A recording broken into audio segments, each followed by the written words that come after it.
Right, welcome to another video. Okay, so this is the first video in the SQL playlist, and as usual, we will go through a good foundation first. So we'll be covering some basics of SQL, look at the theoretical parts we need to know. We need to understand database, understand SQL, how SQL is related to database, and why we should learn database as data analysts. Some important concepts or key things about database and about relational database itself, or SQL. Okay, I'm very excited. Okay, I don't know about you, but yes, you should be excited because you're gonna get so much value from this entire SQL playlist, beginning at the very foundation.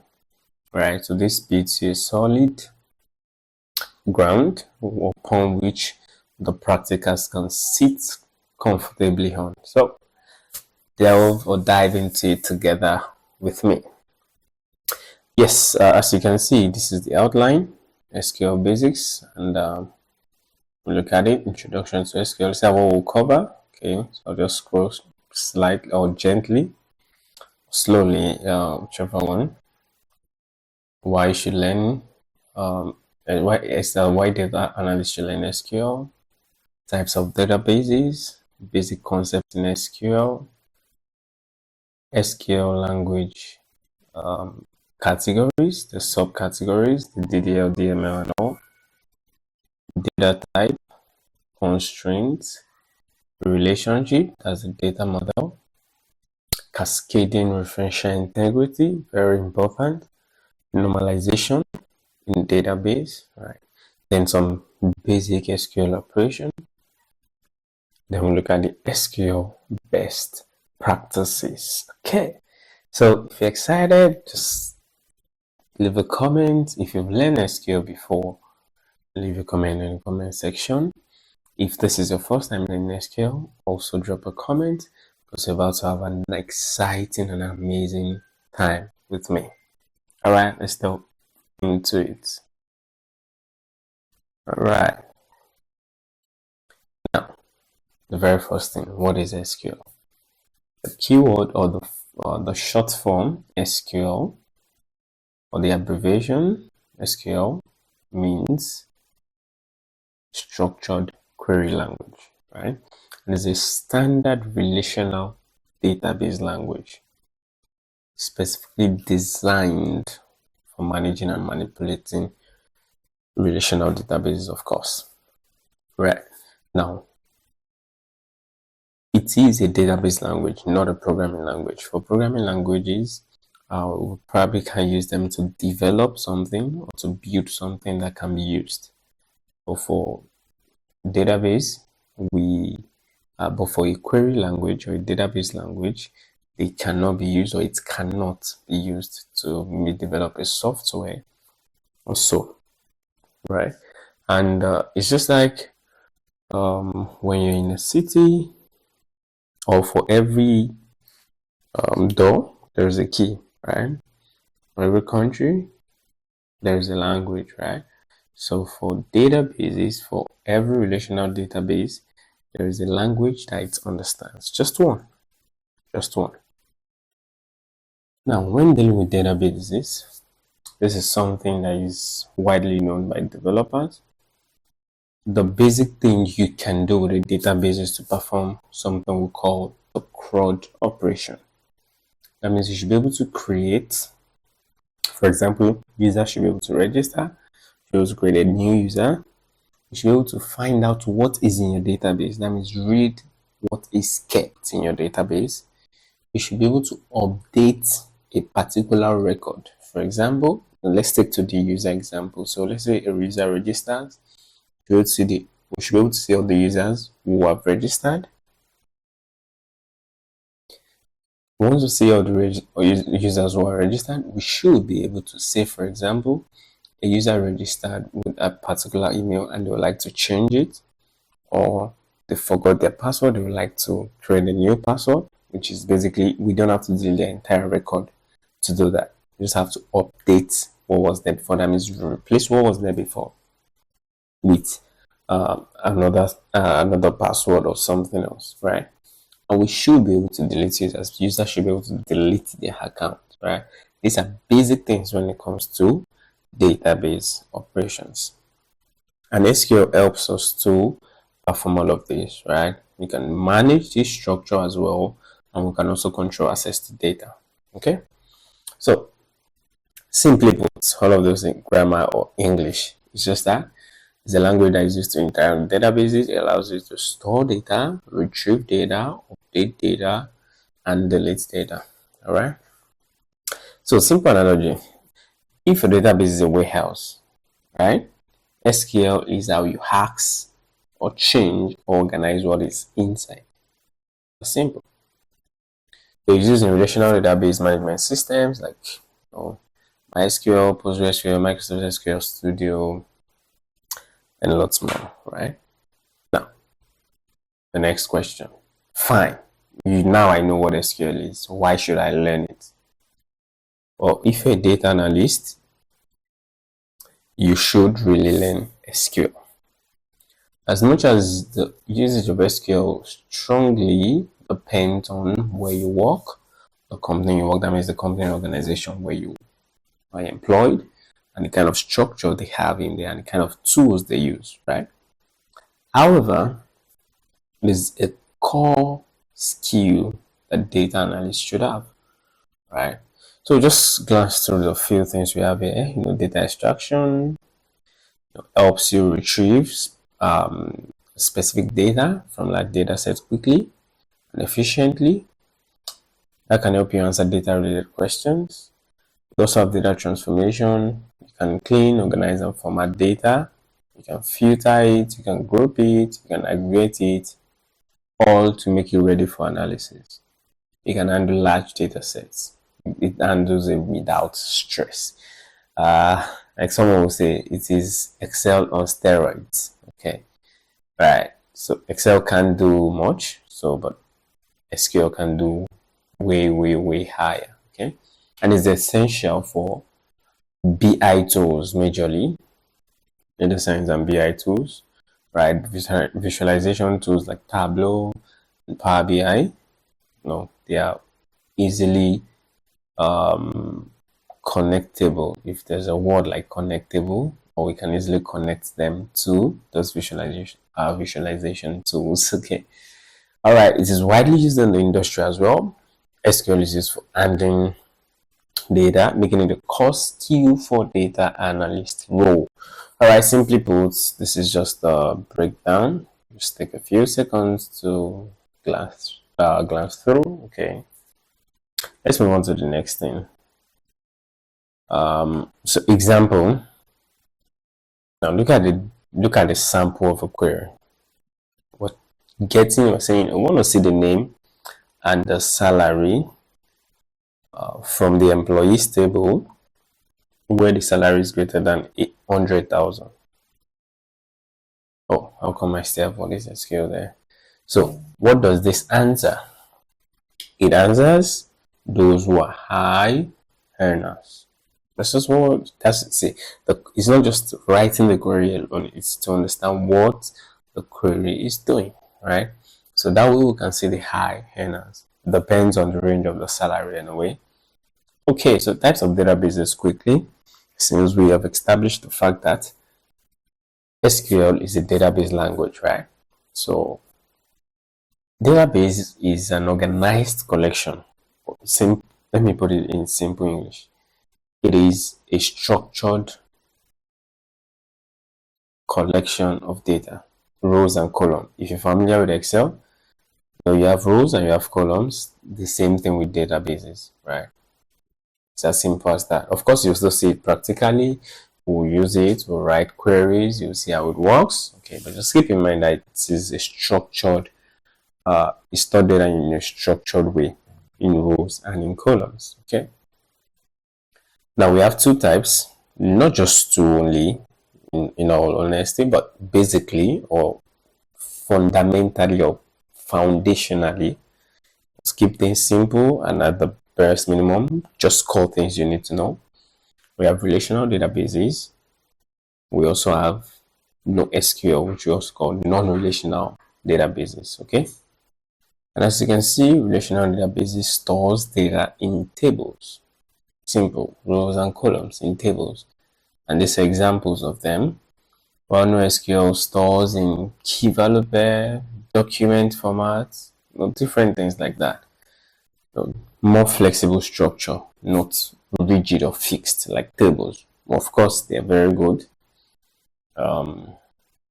Example is MongoDB. Okay, so these are just two core ones that you should know. Of course, you can make research and read more, but I would not really advise that. One thing is, as you advance in your career, you get to know some of these things as you go, right? I'm just trying to put them in your head right now. Really will come in an interview question, right? Okay, so not something to really bother about, really, quote and unquote. Okay, so basic concepts in SQL. What are some key concepts in SQL that we should know? Okay, first thing is tables, right? We already established the fact that SQL work with tables. Now let me bring a picture to you. How does SQL relate to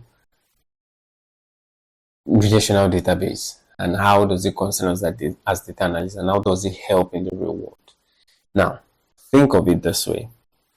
Let's say you know a franchise or a restaurant, a supermarket, whatever it is.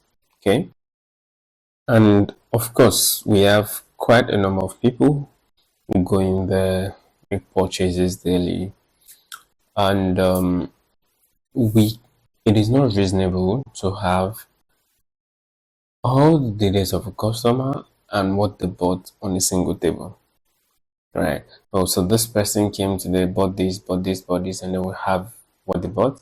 The same person comes tomorrow, on the same table will duplicate all the entire record, the location.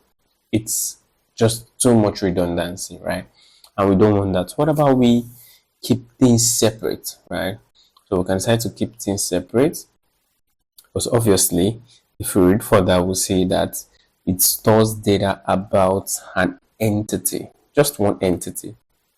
So that's the best way of storing data. Okay, so since this is how real world businesses store data, and they're only able to do this because they use a relational database. Why relational?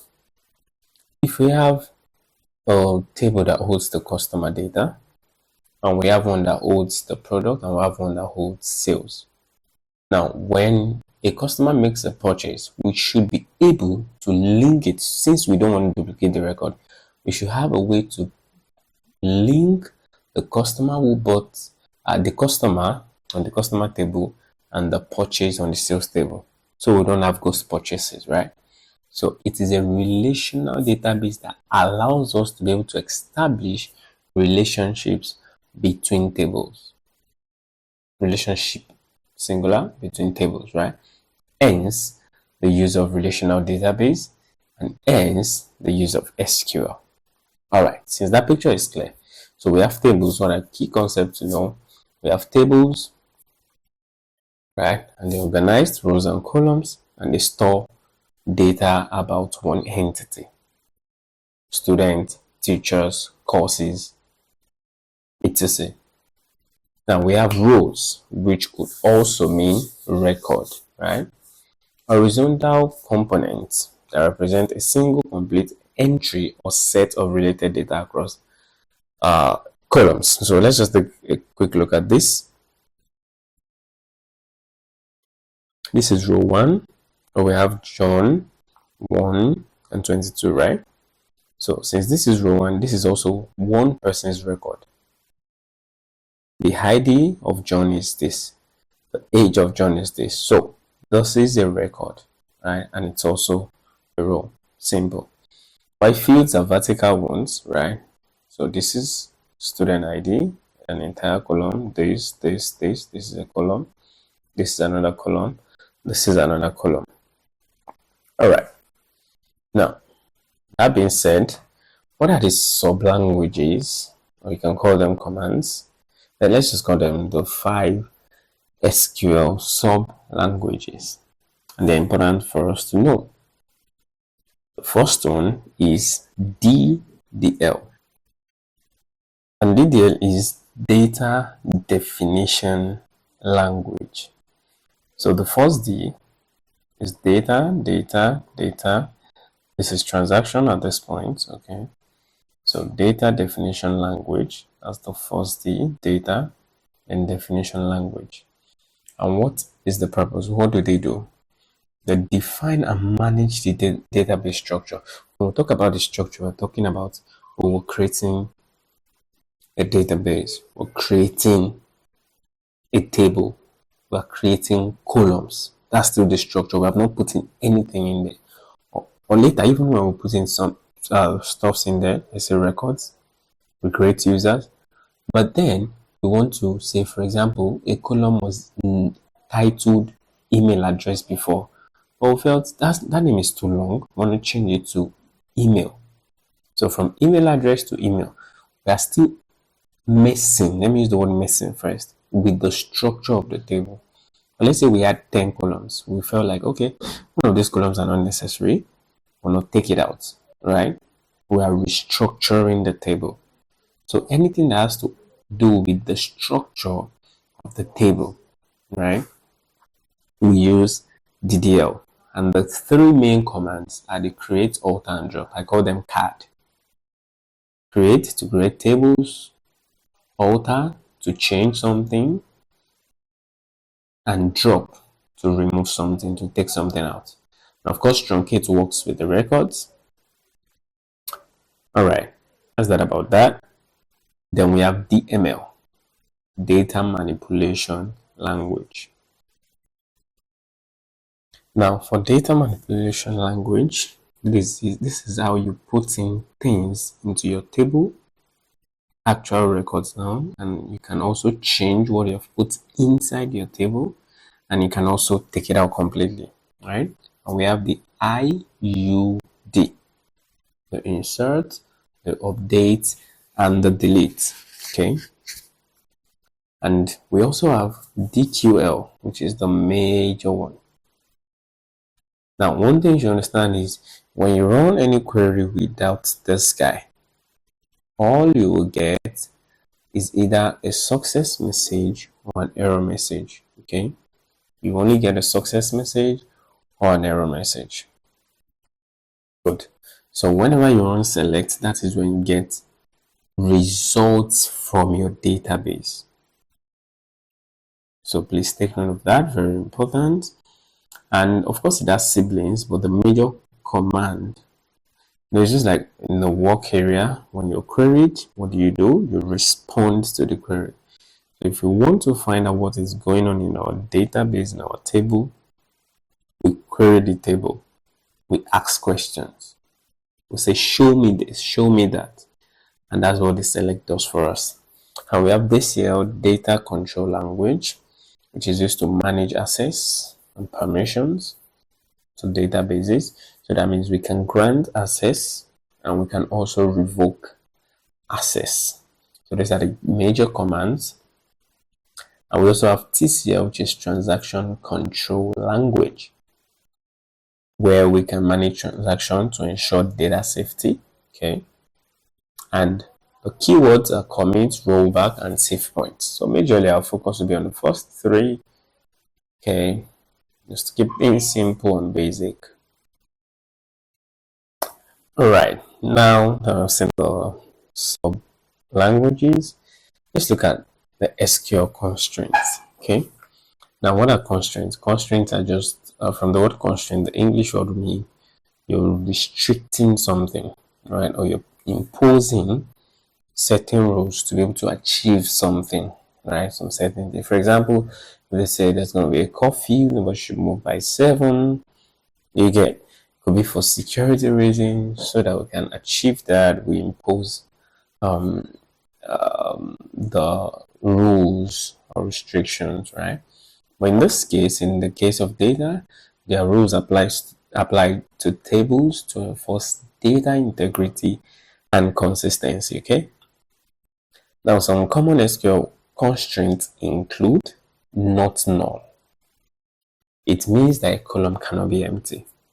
They cannot have null value. Null means nothing. Empty, null. Okay. Now, consider them as when you want to register on a website and you missed out on a field. You didn't remember to put anything. And you're trying to submit and they tell you that this field is required. Exactly. That is what not null does. You're saying you cannot leave this empty. You have to put something there, whatever it is at all. Okay. And this is a structure or a syntax of writing not null. To create a table, we'll have the keyword create table.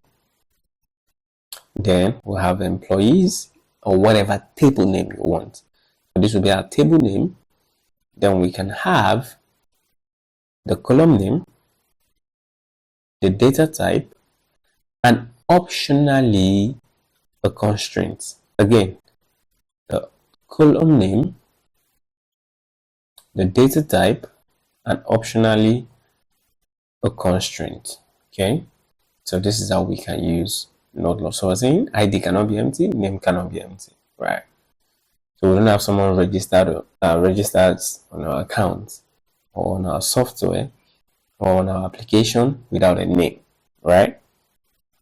The next one is unique. Ensures all value in a column are distinct. It's the way you want to register with an email and they tell you this email is already in use.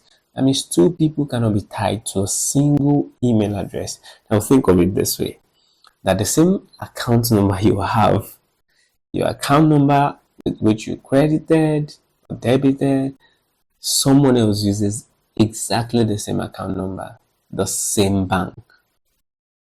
What do you think is going to happen? Right, you can start to think of that. So it has to be unique. It has to be unique. All right. So that means two people cannot have the same. The next one is primary key. Primary key combines the first two that we have seen, and it ensures each row in a table has a unique identifier. It ensures each row in a table has what? A unique identifier. That means you can identify one row uniquely. Think of it this way. There are two people with the same first name, last name, and middle name. How can you distinguish? Probably the ID. Okay. And that's why systems uses IDs. When I see systems, for example, school system, they have IDs. Work system, they have IDs. Transportation systems, they have IDs, and so on and so forth like that. So now we have foreign key. Okay. Now, so I will take time to just quickly run over primary key again. The primary key identifies a row uniquely on a table. So for example, on every entity table, you have a primary key, or you should have a primary key, at least one, basically one, right? So on a customer table, for example, you should have customer ID. On a student table, you should have student ID. On staff table, you should have staff ID. Okay. Now, foreign key is how we establish relationship between two tables by referencing a column in another table.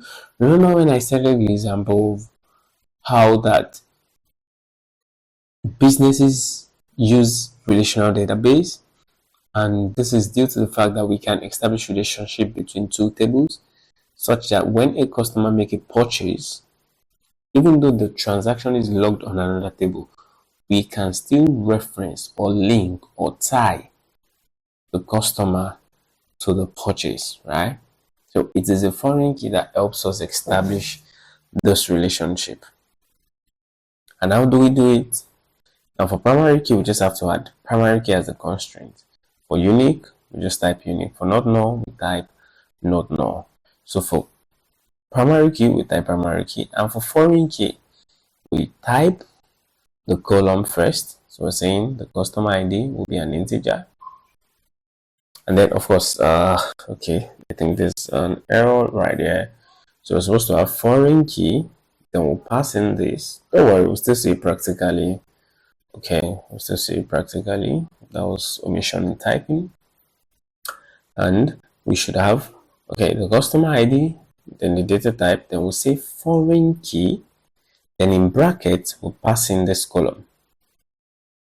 So it is this column now that will reference the ID on the customer table. Okay, like I said, you see practically, you understand what I'm saying very well. Okay, so we also have check, which is another constraint, and it ensures a specific value or a specific column satisfies a condition. So for example, you don't want non-adults to use your application. You can have a check and you say there must be at least 18, right? So if they try to impute any age lesser than 18, it tells them, maybe they can see an error message and say, oh, sorry, it must be at least 18. Okay, so that is what check does. It gives you the flexibility of adding a specific condition to a column. It could be length or.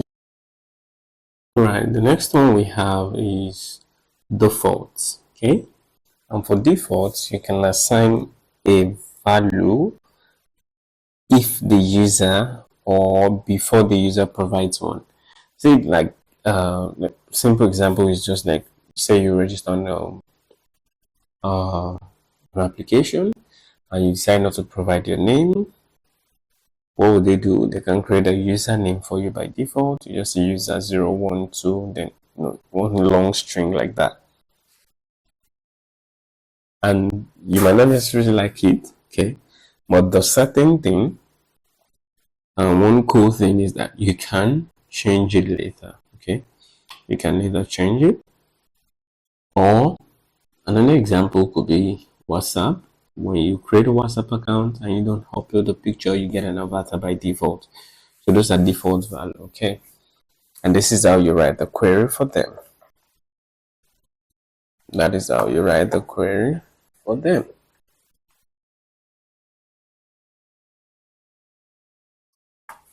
Okay, all right.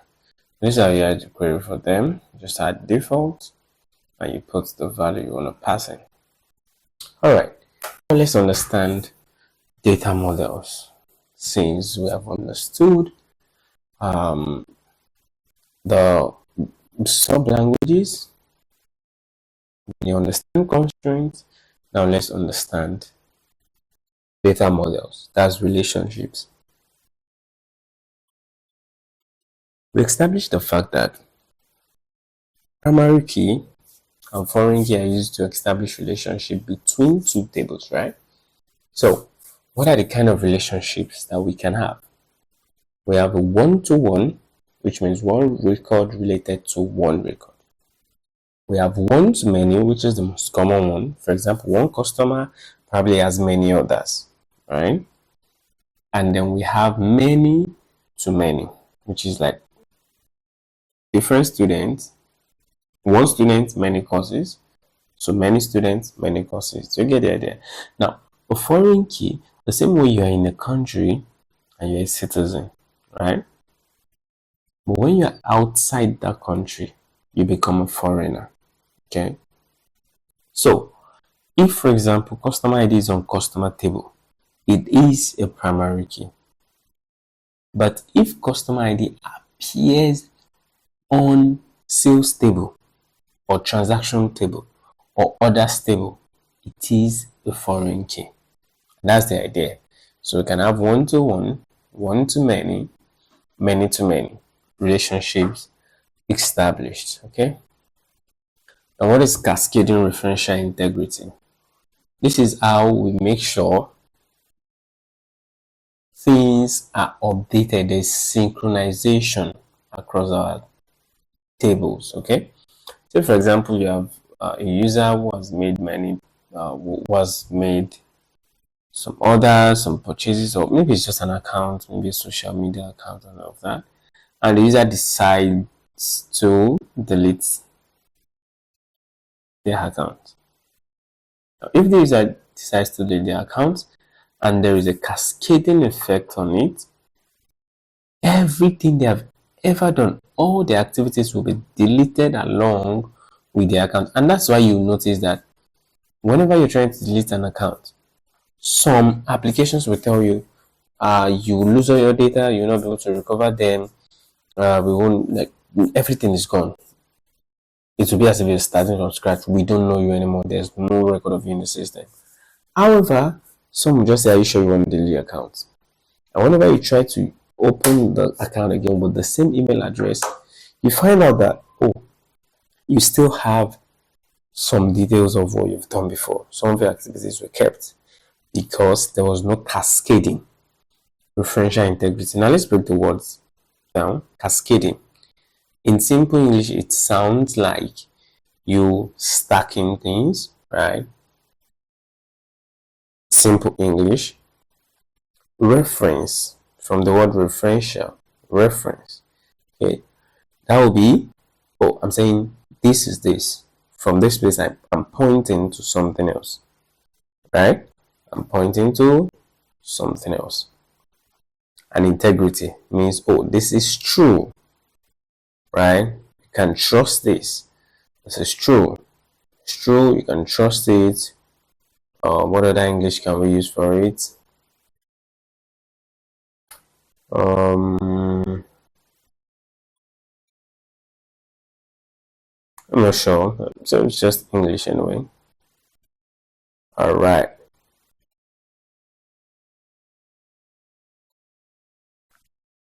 So, cascading referential integrity will now mean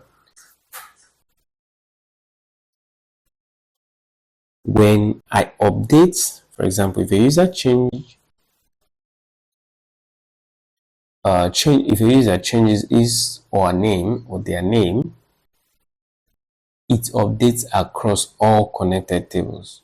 The same thing if the delete, it deletes across all tables. That's why if you've worked with database for a while, you notice that if you're trying to delete a table, right, with foreign keys, it will tell you that, oh wait, this is depending on some, or you're trying to delete a table with primary key where the foreign keys have already been established, to tell you that, oh wait, what you're trying to do, it's not going to work. So you have to force it to say, I know what I'm doing, and then you delete it. Don't worry, we'll still set up this practically. If you have any questions, do not to ask your questions, they will be answered. Then we look at the concept of normalization, which is something very key and important. This is how we avoid redundancy in data. Okay, because we're using relational database does not necessarily mean, or does automatically means, does not automatically mean we will have normalized data. Okay, so normalization in SQL is the process of organizing a relational database to minimize redundancy and improve data integrity. Okay, it involves decomposing large complex tables into smaller ones, related ones, of course. Now let's just jump into the examples. We have different forms, and we'll just be looking at the first two because these are the most common ones I would likely work with. So we have the first normal form. And what are the rules? Multiple values should not be or cannot be in one column, like this. Each field must be atomic, right? Definition back then means atom is the smallest unit of. Alright, you get what I'm saying. So this is wrong, but this is right. So this has been done again with math and then with English. This is the first normal form. Okay, see the same thing here. Now we corrected it right down. Alright, now let's see second normal form. It means, of course, it must already be in one normal form. Then there is no partial dependency. That is, every non-key column must depend on a primary key. Now let's look at this. Look at this now. This is student ID. This is course ID. This is student name. This is wrong. This column has this, right? So we are not supposed to have this because this can get us this. Now let's just look at the problem so you understand it in more English way. Student name depends only on student ID. So we are not supposed to have it here again. Course name depends on course ID. Okay. So what is the right way? We should extract the table. We should have a student table, the person's ID and the name. So it does not appear on the course table. Then we have the course and the course name. And finally, we have an enrollment table where we can see the student ID and the course ID. So if we want to see the student name, we can use this because this will be a foreign key now, right? Because student ID on an enrollment table is a foreign key, right? So that is the second normal form, and that is the major thing we'll probably see. Okay. Now, the next thing we want to understand or learn is data types. Data types in SQL. Of course, we have 4 major data types, which is text, number, Boolean, and date time. However, as we move from software to software or programming language to programming language, as we move from one tool to another, what we call them might slightly change. Okay, so for example, the number types of data in SQL, you can use integer. You can either type it in full or type it in short form. Integer. You can also have small int or big int. We have decimal, where 10 is precision, 2 is scale. 10 means 10 digits. 2 means 2 decimal place. So this is an example. And we have float. Okay. Now the next thing is character. We have the character, this character, then n, which is a fixed length. We have variable character, which has a variable length, and we have text, which is unlimited. Also, we have date/time. See the date, this is how it stores date format, year, month, and day. Then we have time, hours, minutes, and seconds. Then we have timestamp that combines both of them. Boolean. Boolean is basically true or false. And these are advanced types. It's JSON, JSONB, UUID, array, and all the like. So you can exclude this in your head or your mind or from your brain, okay? Now, what are the basic operations? So that we don't get overwhelmed, of course, so it's quite a lot. I'll stop this here so we can split this up and have it in another video. So don't forget, we stopped at this point, data types. Now that we understand data types, let's see how to get them used. And once we see how to get them used, we'll now look at the best practices, okay? So see you in the next video. Peace.